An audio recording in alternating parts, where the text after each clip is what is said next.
بسم الله الرحمن الرحيم. إذا نشتغل على درس التكبير والتصغير الوحدة الخامسة. إذا عندنا واحد التمرين: ارسم تصغيرا للشكل بمقدار الثلث. لدينا شكل سنقوم بتصغيره. إذا رأينا بأن التصغير يحافظ على الشكل، يحافظ على الزوايا، وكذلك يحافظ على اتجاه الشكل. فقط أطوال الأضلاع هي التي تتغير. طبعا جميع الأضلاع إما بالنسبة للتصغير نقسمها على نفس العدد، وبالنسبة للتكبير نضربها في نفس العدد.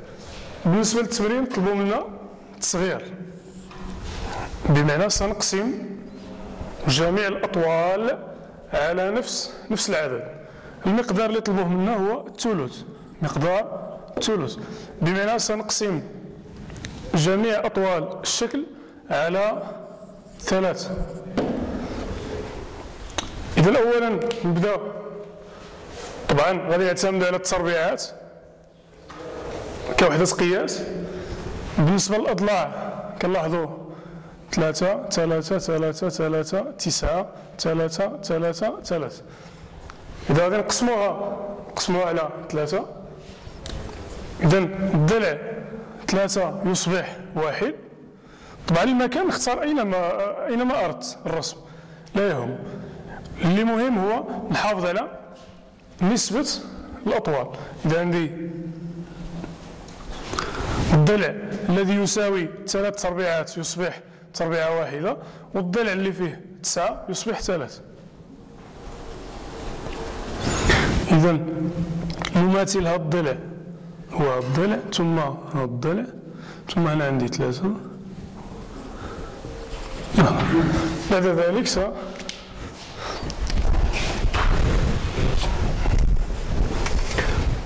سأصل الرؤوس.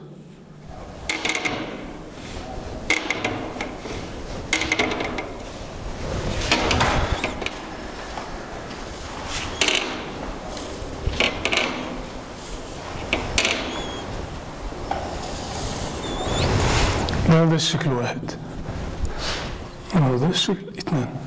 كما كتلاحظوا الشكل 2 يمثل تصغيرا للشكل 1، والعكس الشكل 1 يمثل تكبيرا للشكل رقم 2. الشكلان متشابهان، لهما نفس الاتجاه. الزوايا كذلك بالنسبة للتصغير والتكبير يحافظ على الزوايا، يحافظ على الشكل، ويحافظ على اتجاه الشكل. إلى هنا انتهى التمرين. إلى التمرين المقبل إن شاء الله.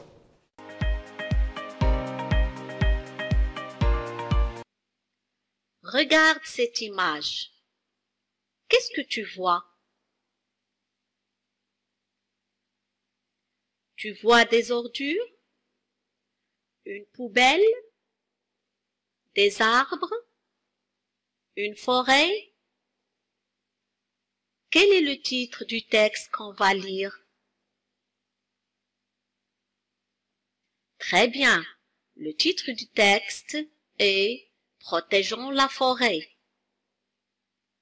D'après l'image et le titre, à ton avis, de quoi on va parler dans ce texte? De la pollution de la forêt? De la protection de la forêt? On saura la réponse en lisant le texte. Je vais lire. Écoute-moi bien.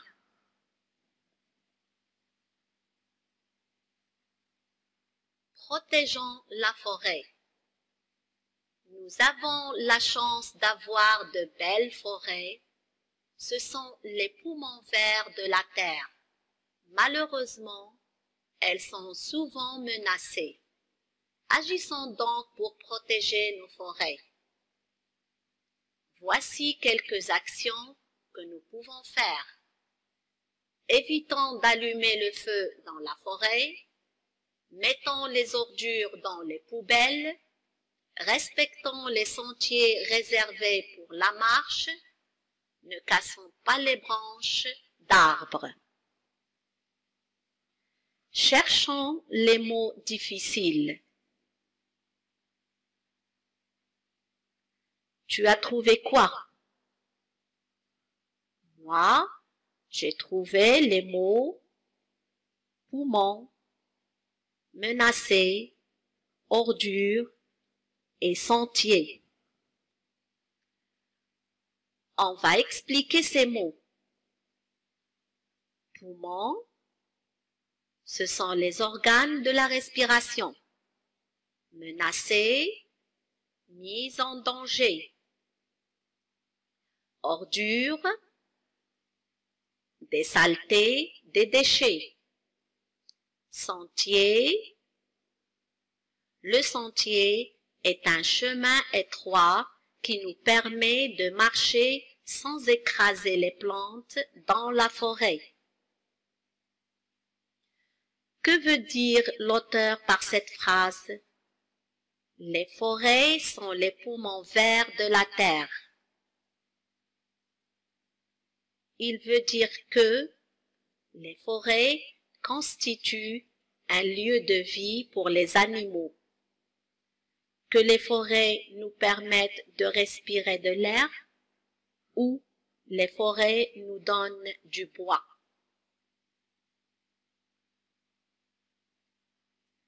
Oui, très bien. Il veut dire que les forêts nous permettent de respirer de l'air. Maintenant, c'est à toi de lire le texte. Et en lisant, tu relèves les actions citées pour protéger la forêt.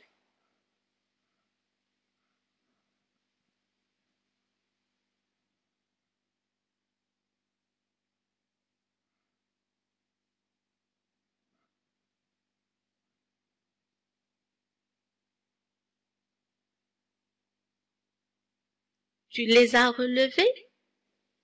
Vérifie si ta réponse est juste. Les actions citées pour protéger la forêt sont éviter d'allumer le feu dans la forêt, mettre les ordures dans les poubelles, respecter les sentiers réservés pour la marche, ne pas casser les branches d'arbres. Lisons ensemble maintenant. Protégeons la forêt. Nous avons la chance d'avoir de belles forêts. Ce sont les poumons verts de la terre. Malheureusement, elles sont souvent menacées. Agissons donc pour protéger nos forêts. Voici quelques actions que nous pouvons faire. Évitons d'allumer le feu dans la forêt, mettons les ordures dans les poubelles, respectons les sentiers réservés pour la marche, ne cassons pas les branches d'arbres. Tu as fait du bon travail, cher élève. Je te laisse te préparer pour la prochaine séance. Cherche d'autres actions qu'on peut faire pour protéger la forêt. Au revoir.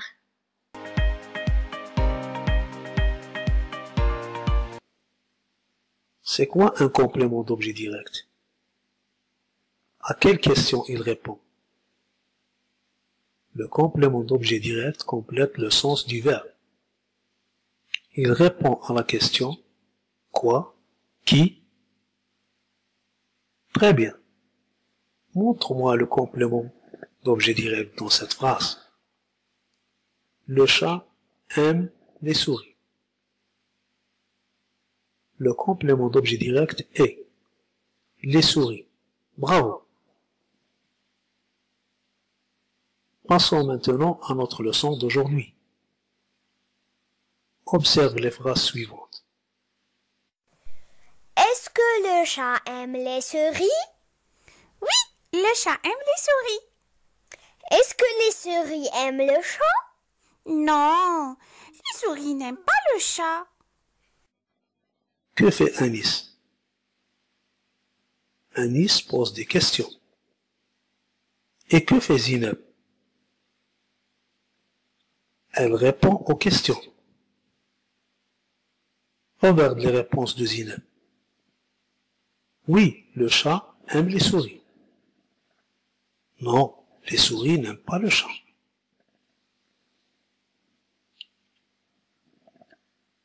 Par quoi elle a répondu dans la première phrase? Elle a répondu par oui. C'est une phrase affirmative. Et dans la deuxième phrase, par quoi elle a répondu? Elle a répondu par non. C'est une phrase négative. Dans la phrase négative, on a mis le verbe aime entre ne et pas. Observe cette phrase. Tu joues encore avec tes amis dans la forêt. C'est une phrase négative ou affirmative? Cette phrase permet de dire oui. Donc c'est une phrase affirmative. On va la rendre négative maintenant. Tu ne joues plus avec tes amis dans la forêt. La phrase est devenue négative. Quel est le mot qui a disparu? Tu l'as trouvé? C'est le mot encore. Et qu'est-ce qu'on a ajouté dans la phrase négative? Oui, on a mis le verbe joue entre ne et plus. Quand on a le mot encore dans une phrase affirmative, on met le verbe entre ne et plus pour la rendre négative.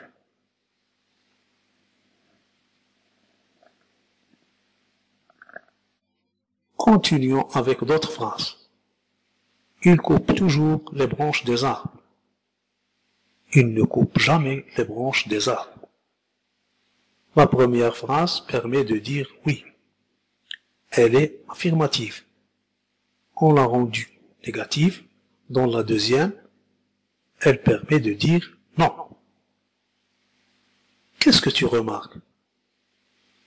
Oui, le mot toujours a disparu dans la phrase négative et le verbe coupe est mis entre ne et jamais. Lorsqu'on a le mot toujours dans une phrase affirmative, on met le verbe entre ne et jamais, lorsqu'on la rend négative.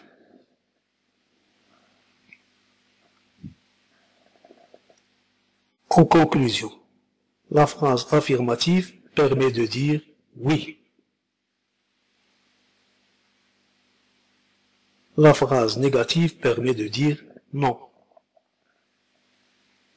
Pour rendre une phrase affirmative négative, on met le verbe entre ne pas, entre ne plus lorsqu'on a encore, entre ne jamais lorsqu'on a toujours.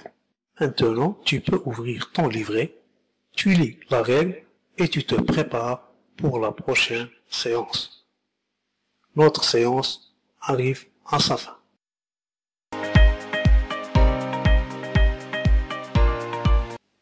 من خلال ما درسناه سابقا أصبحنا الآن ندرك جيدا ما يلي.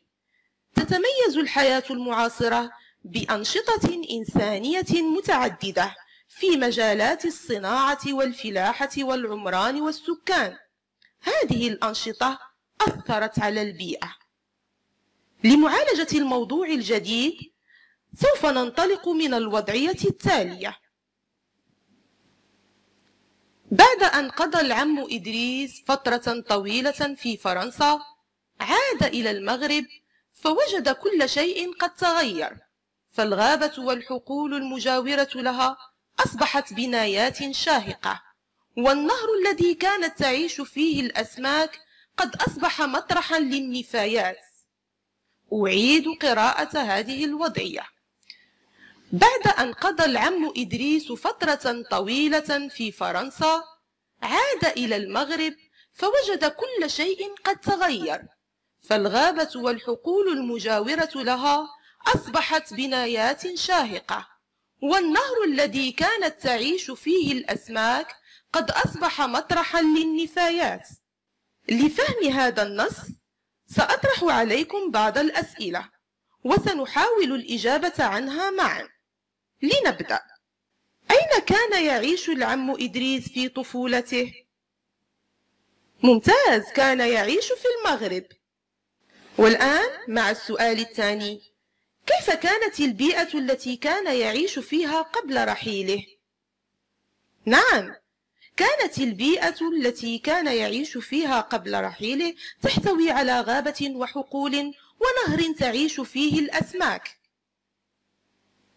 ثالثا، كيف وجدها بعد عودته من فرنسا؟ نعم، وجد بنايات شاهقة بدل الحقول، والنهر قد تحول إلى مطرح للنفايات. بعد فهم هذه الوضعية، هل يمكننا البحث معا عن أسئلة يمكن طرحها في هذا الموضوع؟ أحسنتم أصدقائي الصغار. كيف يؤثر الإنسان على البيئة التي تحيط به؟ ما هي عواقب التلوث على الإنسان والبيئة؟ ما هي الطرق المناسبة التي يجب اتخاذها لمنع التلوث أو التقليل منه؟ بعد أن طرحنا كل هذه الأسئلة، سنحاول الإجابة عنها بدءا بطرح الفرضيات التالية.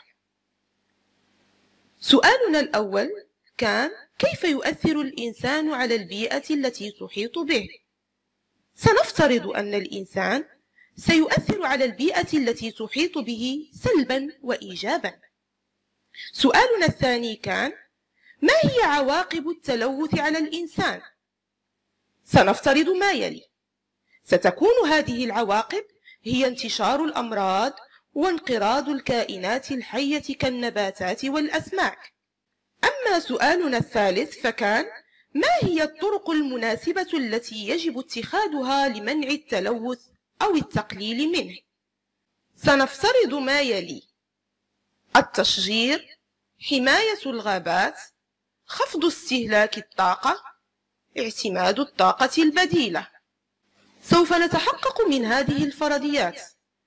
بالنسبة للفرضية الأولى، انظروا جيدا.